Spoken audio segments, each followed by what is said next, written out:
James Kirombe survived a deadly flash flood in the Kenyan town of Mai Mahiu.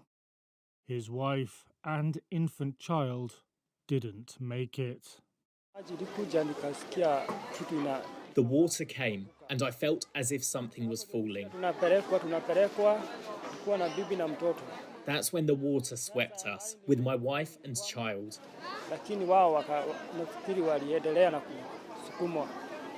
I got stuck and was drenched in mud.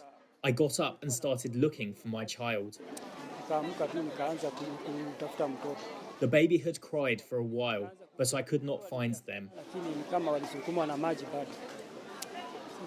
There was nothing I could have done. Rescue workers continued their hunt for survivors on Wednesday, with government troops deployed to help with the search operation. The flood struck in the early hours of Monday, sweeping away houses, cars, and railway tracks. Dozens have died, and more are missing. My heart is broken. I feel like crying, but I leave it to God, because it has really hurt me. That was my wife and only child, and now they are dead. I leave it to God.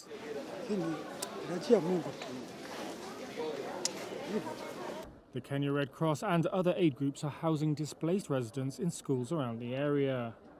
The government said on Wednesday that across the country, at least 179 people have been killed in floods and landslides caused by torrential rain since March, while hundreds of thousands have been forced from their homes.